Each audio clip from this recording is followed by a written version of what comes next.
बामसेव DS4 और Bahujan Samaj party के संस्थापक, 21वीं सदी के महानायक माननीय कांशीराम साहब को कोटि कोटि नमन करते हुए बहुजन समाज पार्टी की राष्ट्रीय अध्यक्ष आबादी के हिसाब से देश के सबसे बड़े प्रदेश की 4 बार मुख्यमंत्री रही, सब समाज के मान सम्मान स्वाभिमानी प्रतीक आदरणीय बहन जी का सम्मान करते हुए, बहन जी को अपना आदर्श नेता मानते हुए, उनकी नीति में आस्था और विश्वास रखते हुए, साथियों आज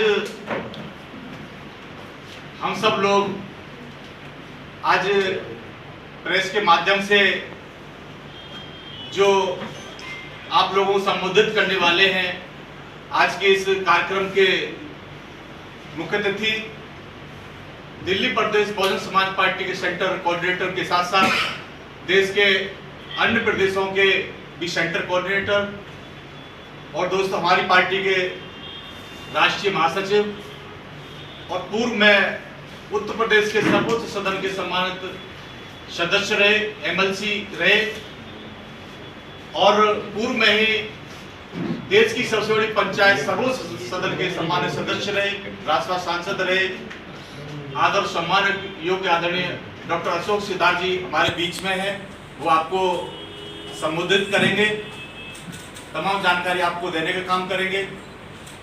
उन्हीं की बराबर में बैठे हुए हमारे दिल्ली प्रदेश बहुजन समाज पार्टी के प्रभारी भाई सुदेश सारा जी, दूसरे दिल्ली प्रदेश बहुजन समाज पार्टी के प्रभारी भाई एडवोकेट सूर्य सम्राट जी और दिल्ली प्रदेश के बहुजन समाज पार्टी के प्रदेश के उपाध्यक्ष सतीश चौधरी जी, तमाम हमारे सभी बहुजन मीडिया के सम्मानित साथी, सब मीडिया के हमें मीडिया बंधुओं, सभी का आदर सम्मान करते हुए दोस्तों, आज जैसा कि हम लोग यहाँ एकत्रित हुए हैं कि देश में लोकसभा का आम चुनाव चल रहा है, उसी के संबंध में आप लोगों को जहाँ आमंत्रित किया है। दिल्ली प्रदेश बहुजन समाज पार्टी के हमारे जितने दिल्ली प्रदेश में तमाम सारी सीटों पर बहुजन समाज पार्टी लड़ने का काम करेगी, विस्तार के साथ माननीय सांसद जी बताने का काम करेंगे। उसी संबंध में मैं निवेदन करता हूँ माननीय सांसद जी से, आपको संबोधित करेंगे माननीय सांसद जी।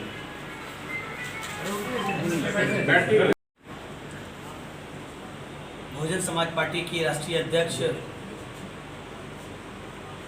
आबादी के हिसाब से इस देश के सबसे बड़े सूबे उत्तर प्रदेश की 4 बार लोकप्रिय, न्यायप्रिय, जनप्रिय मुख्यमंत्री रही, संसद की शेरनी आयरन लेडी परम आदरणीय बहन कुमारी मायावती जी के दिशा निर्देश पर आज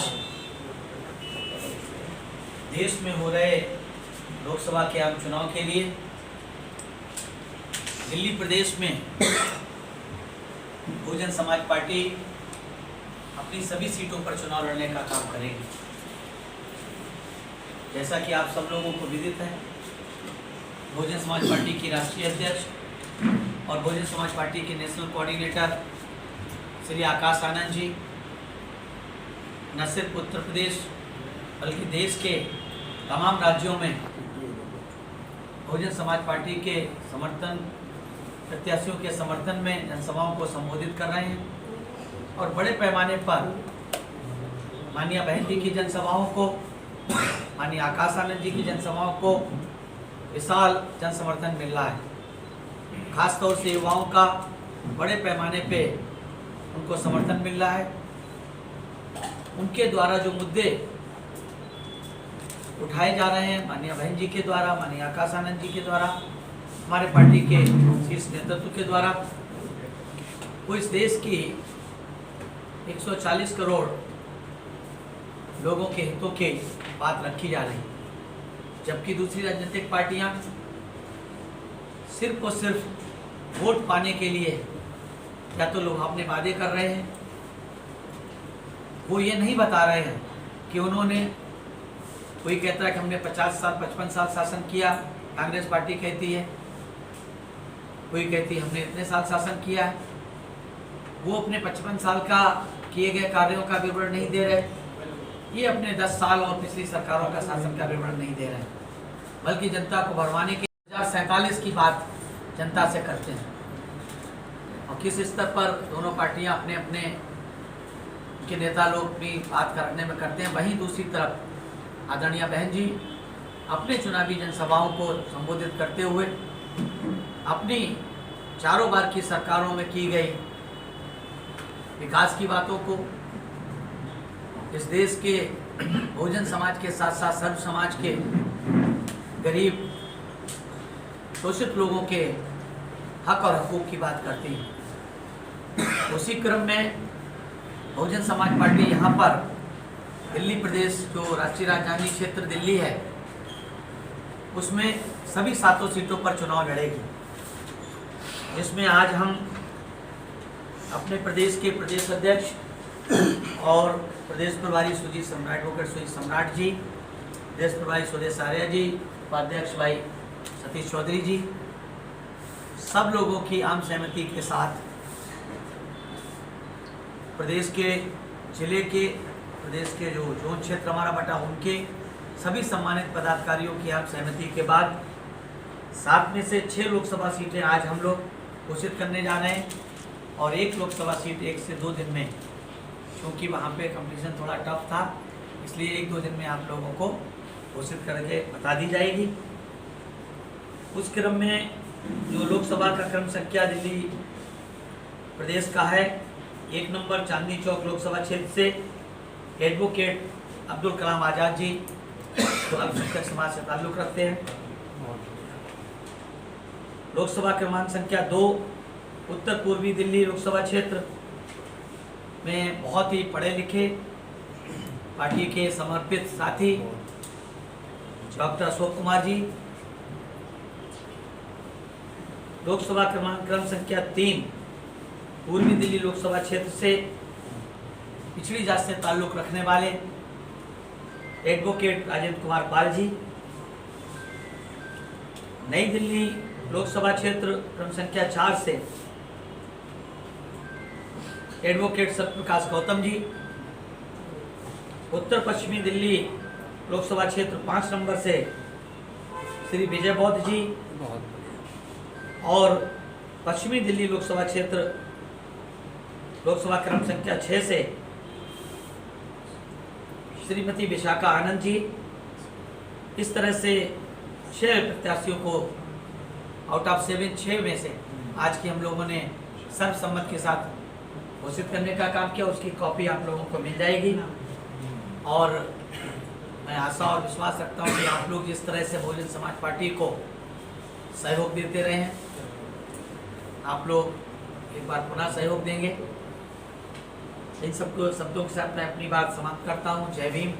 आप लोगों को कुछ पूछना हो तो पूछ सकते हैं। सर, किस जला आदेश के बाद सर रिपीट कर दिए प्रत्याशियों के नाम क्विकली। चांदनी चौक लोकसभा क्षेत्र से एडवोकेट अब्दुल कलाम आज़ाद जी। उत्तर पूर्वी दिल्ली से डॉक्टर अशोक कुमार जी। पूर्वी दिल्ली लोकसभा क्षेत्र से एडवोकेट राजेंद्र कुमार पाल जी।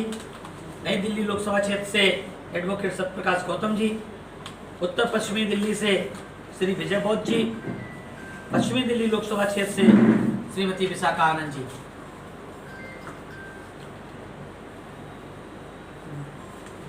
हमारा सबसे आखिर में जो दक्षिणी दिल्ली रह गई है उसके 1-2 दिन में आएंगे ना? बिल्कुल 2 दिन के अंदर आप लोगों को सूचित कर दिया। तो जैसा कि आपने मार्च में कहा था कि हमारी पार्टी से कोई भी अपराधी चुनाव नहीं लड़ेगा जी, तो क्या ये 6 के 6 क्लीन चिट प्राप्त हैं? अभी तक की हमारी जो कहते हैं कि हमारे बेस्ट ऑफ माई नॉलेज, मेरी विशेष जानकारी के तहत अभी तक यही है कि इनमें से कोई भी प्रत्याशी इसके ऊपर कोई क्रिमिनल केस नहीं है।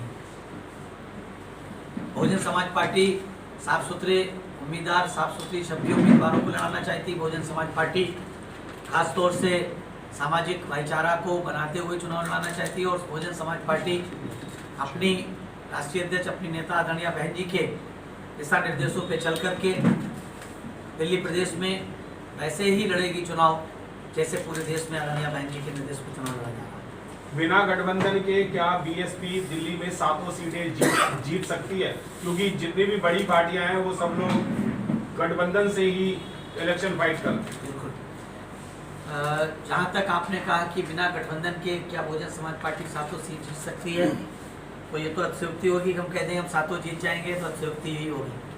लेकिन इतना हम जरूर बताना चाहते हैं कि बहुजन समाज पार्टी की राष्ट्रीय अध्यक्ष आदरणीय बहन जी ने एक बार नहीं सैकड़ों बार की प्रेस कॉन्फ्रेंस के माध्यम से हमारे नेशनल कोऑर्डिनेटर महोदय ने अपने स्पीचेस में, अपनी मीडिया को संबोधन में, या उन्होंने जो मीडिया से बात की उनके माध्यम से बताने का काम किया है कि बहुजन समाज पार्टी ने प्री पोल अलायंस 1993 में समाजवादी पार्टी के साथ किया था, 1996 में कांग्रेस पार्टी के साथ किया था और 2019 में फिर से समाजवादी पार्टी के साथ किया।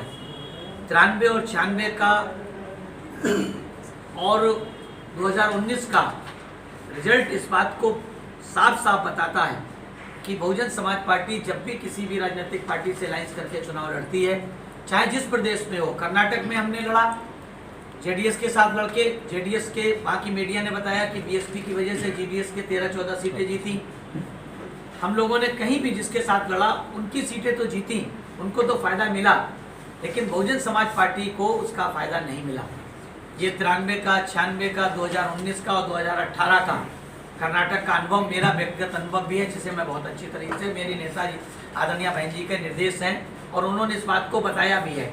हमारा वोट तो चला जाता है, उससे दूसरी पार्टियों को हराने जिताने का काम तो हो सकता है, लेकिन हमको इसका फायदा नहीं मिलता है। इसलिए आदरणीय बहन जी ने बहुत स्पष्ट रूप से प्रेस के माध्यम से बताने का काम किया।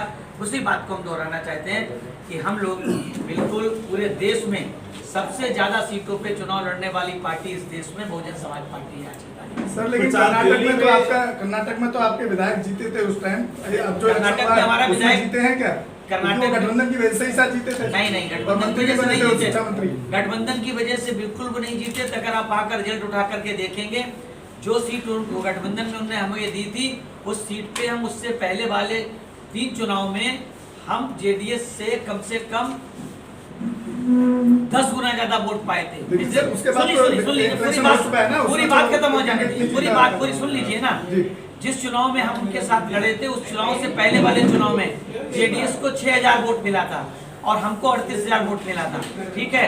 लेकिन जब 2018 में जेडीएस के साथ समझौता हुआ तो हमको 72,000 वोट मिला, यानी कि जेडीएस का उसमें वोट बहुत ज्यादा हमारा प्लस नहीं हुआ था, बल्कि हमारी वजह से मांडिया में, मैसूर में, टुमकुर में, कोलार में जेडीएस को फायदा हुआ। और बाकी मीडिया ने कहा कि बीएसपी तो ये सीट वैसे ही जीत जाती, उनको ज्यादा सीटों पे लड़ते तो उनका वोट बैंक भी बढ़ता। ये स्पष्ट है और हमने इस बात को अनुभव किया। मैं वहाँ 13-14 साल से कर्नाटक को देख रहा हूँ। दिल्ली की बात करें तो दिल्ली में मान्यवर काशीराम साहब ने भी लोकसभा का इलेक्शन लड़ा था, वो भी जीत नहीं पाए थे। तो क्या लगता है कि दिल्ली में आपके 7 कैंडिडेट 2024 में जीत जाएंगे? हमने आपसे अभी कहा कि 7 कहना शक्ति होगी, लेकिन राजनीति भी बिल्कुल समुद्र की लहरों की तरह उतार चढ़ाव लगा रहता है। डेमोक्रेसी में मिरेकल होते देर नहीं लगती है। सर ओपनिंग होगी क्या? बिल्कुल होगी। जनता बीजेपी, कांग्रेस, आम आदमी पार्टी तीनों से बहुत दुखी है। तीनों की पोल खुल रही है। तीनों ने इलेक्ट्रोल बॉन्ड में पैसे लेने का काम किया, तीनों घोटाले में फंसे। बीएसपी ने इलेक्ट्रोल बॉन्ड में 1 रुपया किसी उद्योगपति, पूंजीपति, धन्ना सेठ से लेने का काम नहीं किया। ये इस बात का प्रमाण है कि बीएसपी से ज्यादा क्लीन, साफ सुथरी पार्टी, कार्यकर्ताओं के दम पे चलने वाली पार्टी है। बहन मायावती कोई सभा होने वाली है दिल्ली में, क्या हमारे लोगों का प्रयास है, चूंकि आदरणीय बहन जी का चुनाव प्रचार पूरे देश में होगा और दिल्ली चूंकि राष्ट्रीय राजधानी क्षेत्र है, हमारा प्रयास हो पूरी तरह से, पूरी हमारी टीम का प्रयास है और अभी तक का आश्वासन भी है कि बहन जी और आकाश आनंद जी यहाँ पर दिल्ली में प्रचार के लिए जनसभा सर पश्चिमी दिल्ली में 2019 में पश्चिमी दिल्ली में 13,500 वोट पड़े थे, तो आप किस आधार पर यानी कह रहे हैं जमानत भी नहीं बचा पाए थे? आप देखिए, बहुत चीजें किसी जमाने में बीजेपी की 2 सीटें होती थी, आज वो 300-400 पार की बात करती। किस आधार पर कहती थी? वो आधार कोई होता है राजनीति में कोई आधार नहीं होता है। जनता जिस कांग्रेस को लोग कहते थे कि कांग्रेस से कुत्ता भी खड़ा होता है वो भी जीत जाता है, वही कांग्रेस 77 में जनता ने बिना कहे सबको हरा के कांग्रेस को वापस भेज दिया था और वही कांग्रेस 80 पलटवार करके डंपिंग मेजॉरिटी में वापस आ गई। तो राजनीति में ये कहना असंभव है कि हमारा पिछला क्या था और आगे क्या होगा। मान्यवर ये जो भ्रष्टाचारी बनिया नेता केजरीवाल है, जिसने बसपा का वोट छीन लिया और आज कांग्रेस के साथ गठबंधन में चुनाव लड़ रहा है, तो आप क्या समझते हैं कि बसपा अपना वोट बैंक वापस ले पाएगी? बिल्कुल बिल्कुल, देखिए बहुजन समाज पार्टी का वोट कोई छीन नहीं सकता। बहुजन समाज पार्टी के हमारे मतदाताओं को गुमराह करके वोट चला गया था और उस गुमराहियत को रोकने का काम बहुजन समाज पार्टी के ईमानदार और निष्ठावान कार्यकर्ताओं की जिम्मेदारी है। और पिछले साल जब से इस झटका मतलब जिस तरह से वोट परसेंटेज हमारा घटा, हमारे कार्यकर्ताओं ने मेहनत के साथ लोगों को समझाने और उसका काम पैडल लेकर के करने का काम किया है। हमें पूरी उम्मीद नहीं, 100% का भरोसा है कि हमारा वोट फिर से लौट करके वापस आए। अशोक जी एक सवाल है मेरा। दिल्ली प्रदेश कमेटी जो कमजोर है, उसी तरह मीडिया सेल भी कमजोर है, कैसे लड़ पाएंगे चुनाव? ये आपने कैसे कहा दिल्ली में प्रदेश कमेटी कमजोर है हमारी? कैसे कह रहे हैं आप? किस आधार पे कह रहे हैं? कई चुनाव हम देख चुके हैं, इसी तरह आज मीडिया में कई चुनाव आपकी प्रेस कॉन्फ्रेंस को कॉल करने में कोई नहीं आया। देखिए नेशनल मीडिया आपको पता है, नेशनल मीडिया हमको क्या कर, नेशनल मीडिया तो जिसे लोग यहाँ का मानते हैं विपक्ष का सबसे बड़ा नेता राहुल गांधी, उनको तो कवर करने नहीं जाती तो हमारे पे कवर करने आएगी। अशोक जी नेशनल मीडिया अच्छी तरह जानते हैं किसको कवर करती है, आपको पता है, इसलिए उसको कहना। अशोक जी सबसे बड़ा सवाल ये है, कोई सवाल इसलिए नहीं उठाना चाहते हैं क्योंकि मीडिया आप लोग जानते हैं कि मीडिया एक चौथा स्तंभ होती है। ईमानदारी से अगर काम करे तो देश में सत्ता परिवर्तन बहुत बड़ा आसानी होगी। अशोक जी एक सबसे बड़ा सवाल है कि देश की सबसे बड़ी तीसरे नंबर की जो पार्टी है बहुजन समाज पार्टी, उसने दिल्ली में सीट बंटवारे में इतना लेट क्यों किया? क्योंकि जब सभी पार्टी के जो कैंडिडेट हैं सभी प्रचार में मैदान में उतर चुके हैं और आप पीछे से क्यों आ रहे हैं? क्योंकि कैसे फाइट में आपको बड़ी विडंबना है प्रश्न की। लोग कहते हैं पहले बीएसपी डिक्लेयर कर दी है तो बीएसपी बड़ी जल्दी डिक्लेयर कर देती है और देखती भी नहीं किसके क्या करती है। और बीएसपी सोच समझ के कार्यकर्ताओं की मंशा जान करके डिक्लेयर कर रही है कि मजबूत हो प्रत्याशी और ना बैठने वाला, ना बिकने वाला, अच्छा चुनाव लड़ने वाला प्रत्याशी हो, तब आप कह रहे हैं बीएसपी क्यों कर रही है? प्रचार का टाइम नहीं बचा ना ज्यादा। देखिए बहुजन समाज पार्टी पूरे साल प्रचार करती है। बहुजन समाज पार्टी छोटी छोटी मीटिंगों के माध्यम से, कैडर के माध्यम से प्रचार करती रहती है। सिर्फ ये बताने का काम करती है कि हमारा चुनाव निशान हाथी है और उसका झंडा नीला है, तो नीला झंडा हाथी निशान बताने का काम पूरे 5 साल करती है। और सिर्फ चुनाव के समय जब आता है तो हाथी जितना बड़ा चुनाव निशान होता है ईवीएम में, वो हमारे कार्यकर्ताओं को बड़े अच्छे से दिखाई देता है। दिल्ली के कौन से मुद्दे हैं जिन पे आप चुनाव लड़ना चाहेंगे? विपक्ष जो है दलितों के साथ लगातार उनकी अवहेलना कर रहा है। यहाँ पे 15-20 ऐसे मुद्दे हैं जिसमें दलितों के अधिकारों का हनन हो रहा है, चाहे वो SC/ST आयोग का गठन हो, चाहे डॉक्टर अम्बेडकर की योजना जो हो छात्रों के लिए है, चाहे तीर्थ यात्रा की योजना हो। और जो मंत्री है केजरीवाल सरकार में, उनके साथ किस तरह का व्यवहार हुआ है लगातार आप जानते हैं। तो आप किन मुद्दों पर, दिल्ली के मुद्दों पर, राष्ट्रीय मुद्दे नहीं, दिल्ली कौन से मुद्दों के ऊपर आप चुनाव लड़ रहे हैं? दिल्ली सहित पूरे राष्ट्रीय मुद्दों पर बहुजन समाज पार्टी चुनाव लड़ रही है। आप अच्छी तरीके से जानते हैं कि इस देश में बहुजन समाज पार्टी ही एकमात्र ऐसी राजनीतिक पार्टी है, पॉलिटिकल पार्टी है, जो पॉलिटिकल पार्टी के साथ साथ एक मूवमेंट है, एक आंदोलन है। और वो इस देश में सदियों से सामाजिक, आर्थिक, राजनीतिक, शैक्षणिक और सांस्कृतिक रूप से वंचित समाज के हक हकूक की बात के लिए कर रही है, लड़ाई लड़ रही है। और जो इस देश में खासतौर से जो दिल्ली की आपने बात की है कि दिल्ली में जो सरकार चल रही है, जो दिल्ली की प्रदेश सरकार, उसमें दलित समाज की अवहेलना होती है। उसमें कहने को वो स्कूल और मोहल्ला क्लिनिक की बात करते हैं, लेकिन उनके जाकर के आप देखिए उनमें पोस्टिंग को लेकर के और बाकी लोगों को सुविधाएं देने से लेकर के उसमें भी SC/ST, OBC और माइनॉरिटी के लोगों की अवहेलना होती है। यही सरकार है जिसकी सरकार बनने के बाद जिसे बड़े पैमाने पे माइनॉरिटी ने वोट दिया था, SC के समाज के लोगों ने, बैकवर्ड समाज के लोगों ने वोट दे करके वो थम्पिंग मेजॉरिटी में आम आदमी पार्टी की सरकार बनाई थी। लेकिन कितने दिनों के बाद दिल्ली प्रदेश में बड़ा दंगा हुआ, कितने लोग हताहत हुए, कौन लोग हुए उसमें? दलित और मुस्लिम अल्पसंख्यकों के अलावा कौन उसमें हताहत हुआ?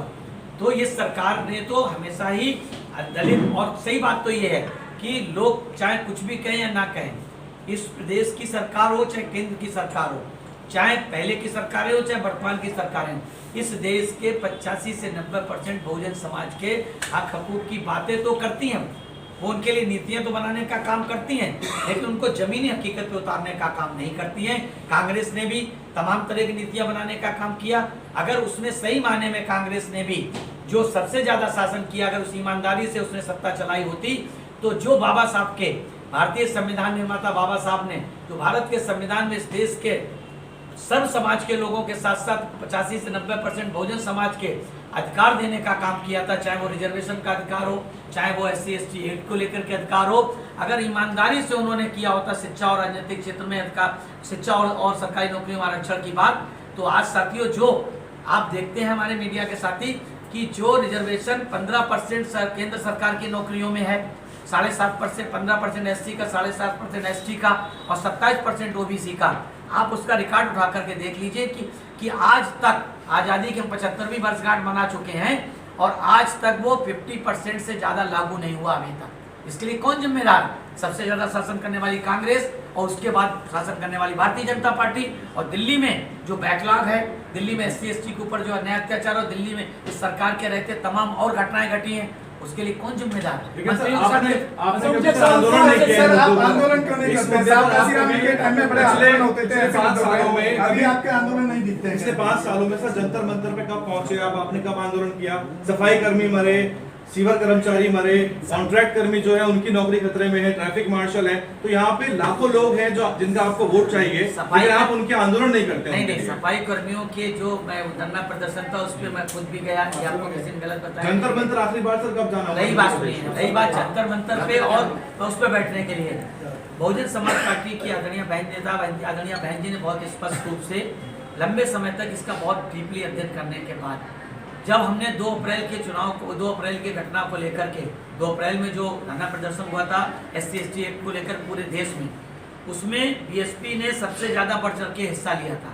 और पूरे देश का इतिहास उठाकर देख लीजिए, कश्मीर से लेकर कन्याकुमारी तक का, वहाँ पे, या फिर आप इधर पोरबंदर से लेके और बंगाल तक का उठा के देख लें इतिहास आपके, तो मैं आपको एक बात बताना चाहता हूँ, सबसे ज़्यादा उस पर एट्रोसिटी जो उनके ऊपर हुई है, एक केस लगे हैं वो SC/ST BSP के वर्कर्स के ऊपर लगे। खास तौर से धरना प्रदर्शन तो सब लोगों ने उसमें सहयोग किया था, लेकिन सबसे ज्यादा उत्तर प्रदेश में देख लीजिए, चाहे जाओ सब बहुजन समाज पार्टी के कार्यकर्ताओं को, मध्य प्रदेश में, राजस्थान में, कर्नाटका में, तमिलनाडु में, हम जहां मैं तो कम से कम बंगाल में सबसे ज्यादा किस पे धरना प्रदर्शन में केस लगे? बहुजन समाज पार्टी के कार्यकर्ताओं पे। तो मैं आपको बताना चाहता हूँ, सुन लीजिए, पूरी बात खत्म हो जाए कहिएगा। मैं आपको पूछना चाहता हूँ, अगर आपका बेटा है, आपका भाई अगर धरना प्रदर्शन में जेल चला जाता है, तो क्या आपका पड़ोसी भी फिर आपको पार्टी के समर्थन धरना प्रदर्शन के लिए आता है? तो सर क्या इसलिए नहीं आता? अपराध है? नहीं, अपराध नहीं है, लेकिन हम धरना प्रदर्शन के लिए दूसरा तरीका अपनाते हैं ना। देश भर में जहाँ एट्रोसिटीज होती है, बहुजन समाज पार्टी के वरिष्ठ लीडर आदरणीय बहन जी के दिशा निर्देश पे उनको लीगल एड देने का काम करते हैं, फाइनेंशियल एड देने का काम करते हैं, उनकी लड़ाई कानूनी तौर पे लड़ने का काम करते हैं। जरूरी ये दिखता नहीं दिखता, ये BSP दिखाने में विश्वास नहीं करती है, इसीलिए BSP अपनी पार्टी का मैनिफेस्टो जारी नहीं करती है। मैनिफेस्टो झूठा होता है, ये सब दिखाने वाले झूठे होते हैं। बहुजन समाज पार्टी समाज के हित में खड़ी रहती है, उनके लिए लड़ाई लड़ती है और लड़ने का ही काम। आप एक बात बताइए, हाथरस कांड के लिए तमाम नाटक नोटंकी हुई, उनकी लड़ाई किसने लड़ी? सबसे ज्यादा BSP ने लड़ने का काम किया, सबसे ज्यादा BSP। राजस्थान में झगड़ा, राजस्थान में उस बच्चे को स्कूल में पानी पीने के पीछे मारा गया, उसके बाद वो बेचारा मर गया, उसके लिए लड़ाई किसने करी? आर्थिक सहायता किसने की? लोग बड़े बड़े तमाशा करने गए, बड़ी बड़ी भीड़ लेके गए, लेकिन उसकी मदद करने का काम नहीं किया। बल्कि उस धरना प्रदर्शन, उस आंदोलन की वजह से जो लोग जेल चले गए, हमारे कार्यकर्ता, दलित समाज के लोग, पिछड़े समाज के लोग, उनके घर वालों को पूछने नहीं गए ये लोग धरना प्रदर्शन कराने वाले। लेकिन मैं यहाँ पर ही आपको रोकना चाहूंगा, दिल्ली के अंदर 9 साल की लड़की के साथ बलात्कार किया गया, लेकिन पार्टी के लोग वहां पर गए, लेकिन उस पर पूरी तरह से नहीं करे। लेकिन हमारी पार्टी की तरफ से हमारे प्रदेश के प्रभारी खुद सुरेश आर्य जी मुद्दे पर पीछे रह गए। आपको लगता है क्योंकि हम लोग मीडिया में बहुत ज्यादा इसको नहीं करते हैं, इसलिए। सर एक सवाल मेरा आपसे है, दिल्ली की जनता फ्री बिजली पानी राशन पर वोट देती है, गरीब गुरबा वोटर है BSP का, आप उसके लिए क्या खास लेकर आए कि वोटर आपकी तरफ आ जाए? लगता है आपने बहन जी की प्रेस कॉन्फ्रेंसेस, बहन जी की स्पीचेस और चीजें नहीं सुनी है आपने। अगर ये दिल्ली होती, अरे दिल्ली नहीं पूरे देश की बात करिए, दिल्ली हमारा थोड़ी अकेले है, पूरा देश। बहन जी ने क्या कहा है? हम लोगों को फ्री दे करके उन्हें लाचार नहीं बनाना चाहते, उन्हें गुलाम नहीं बनाना चाहते, हम उन्हें उनके पैरों पर खड़ा करना चाहते हैं। बहन जी ने उत्तर प्रदेश में करके दिखाया है। उत्तर प्रदेश में चारों बार की सरकार में आप विशेष तौर से चाहे 2002 की सरकार देख लीजिए, 2007 की सरकार लीजिए, लाखों की संख्या में नौकरी देने का काम किया, उनको लाचार नहीं बनाने का काम किया, उनको 2 कमरे के पक्के मकान देने की शुरुआत इस देश में किसी भी मुख्यमंत्री ने की है तो बहुजन समाज पार्टी की राष्ट्रीय अध्यक्ष आदरणीय सुन लीजिए पूरी बात सुनिए, फिर बताइए, आपका जवाब भी दे देंगे। दूसरी बात, उत्तर प्रदेश पहली बार जो अभी 1 लाख की बात कर रहे हैं ना कांग्रेस वाले कि 1 लाख कितनी महिला मुखिया को या परिवार महिला को 1 लाख देने का, बहन जी 2007 से 12 की सरकार में 2008 में अपने जन्मदिन पे गरीब के घर में पैदा हुई बेटी को उन्होंने ये नहीं देखा था कौन गरीब है, किस जात धर्म मजहब का गरीब है, उन्होंने सिर्फ गरीब की बेटी पैदा हुई तो कलेक्टर बाकायदा अपने रिप्रेजेंटेटिव को भेज के उसको 1 लाख का सर्टिफिकेट देता था कि जब 18 साल की होगी तो उसे 1 लाख रुपया मिलेगा। तो लखपति बनाने का काम इस देश में अगर किसी ने किया है सबसे पहले किसी गरीब की बेटी को तो बहुजन समाज पार्टी ने किया। सर एक अभी मैं बुलंदशहर की घटना आपको शेयर कर रहा हूँ। बुलंदशहर में गिरीश जाटव इलेक्शन लड़ रहे हैं, वहाँ पर भाजपा के कुछ जो अपना शेड्यूल कास्ट बाहुल क्षेत्र था गाँव, वहाँ पर वो उनको फोर्स कर रहे थे कि आप उसको समर्थन करिए बीजेपी को। तो वहाँ एक लड़के ने सीधा उनको साफ मना कर दिया और उस लड़के को भाजपा के गुंडों द्वारा, क्रिमिनल लोगों द्वारा बदतमीजी की गई और उसका सर फूट दिया गया। गिरीश जाटव की अभी तक मुलाकात नहीं हो पाई। ऐसे कैंडिडेट पे साथ में हमारे समाज के लोग कब तक काम? मेरे संज्ञान में नहीं, आपने मेरे संज्ञान डाला, मैं आज ही बात, और वो अभी मेरे से हेल्प मांग रहे हैं। आज मुझे नंबर दे दीजिए अभी इसके, मुझे मैं उसको बात करूंगा और मैं बात करके माननीय दिल्ली के मुद्दे पर ही बात करना चाहता हूँ। एक रविदास मंदिर आंदोलन ऐतिहासिक जिला तुगलकाबाद में उस पे बसपा का 3 बार गया, मैं खुद 3 बार गया। उस पे अब चुनाव में बसपा का क्या रुख है? पता करिए यहाँ पे जो नगीना में सब नगीना में अगर सारी पार्टियां संगठन के बोल रही कि भाई केस दर्ज होगा, इस प्रोटेस्ट नहीं होगा, सारी पार्टियों की बात नहीं कर रहे, खत्म हो जाएगा। नहीं, लोकतंत्र की बात से लोकतंत्र कैसे खत्म हो जाएगा? देखिए हम प्रोटेस्ट को मना नहीं कर रहे हैं, हम प्रोटेस्ट में अपने लोगों को इसलिए नहीं झोंकना चाहते हैं कि हमारी पार्टी के ऊपर सबसे ज्यादा चाहे कांग्रेस हो चाहे बीजेपी हो चाहे आम आदमी पार्टी हो, अगर शांतिपूर्वक धरना देंगे सर। अरे शांतिपूर्वक में भी भाई हमारे लोग 2 अप्रैल को शांतिपूर्वक ही धरना दे रहे थे, कहाँ झगड़ा कर रहे थे वो, उन पर झगड़े का तो आरोप लगाया गया भाई। लेकिन फिर सर इसका सॉल्यूशन क्या है? इसका सलूशन बाबा साहब नहीं करेंगे, तो सॉल्यूशन बताइए। सलूशन इसका सलूशन भारत के संविधान निर्माता, दुनिया के महानतम विद्वान, राष्ट्र रत्न कहना चाहिए ना, विश्व रत्न बाबा साहब डॉक्टर भीमराव अम्बेडकर ने भारत के संविधान बनाने के साथ साथ उसमें बराबर के वोट का अधिकार दिया और ये कहा कि political power is master key with which we can open any law, इधर सोशल, इकोनॉमिकल और कल्चरल। आप सत्ता की राजनीतिक गुटली को प्राप्त कर लीजिए, इन सारी चीजों का सलूशन हो जाएगा। उत्तर प्रदेश में हमारी 4 बार की सरकार देख लीजिए, 1.5 लाख गुंडे, 1,45,000 गुंडों माफियाओं को जेल भेजने का काम बहन जी ने किया था।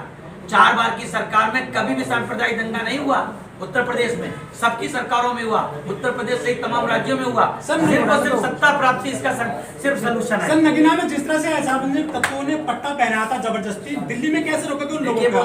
देखिए दिल्ली में देखिए हम लोग रोकने में सब चीज सर काम बहुजन समाज पार्टी का हर कार्यक्रम हर काम में सक्षम है। अरे सब हर कार्यक्रम पूरे देश में सक्षम है।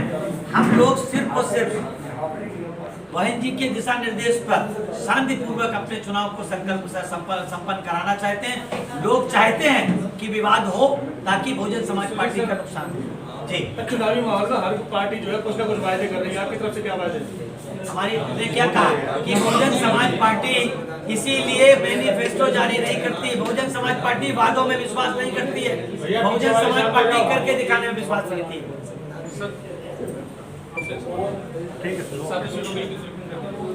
मान्यवर कंप्लीट नहीं हुआ। ठीक है भाई साहब, जय भीम, धन्यवाद, थैंक यू। आप सब लोग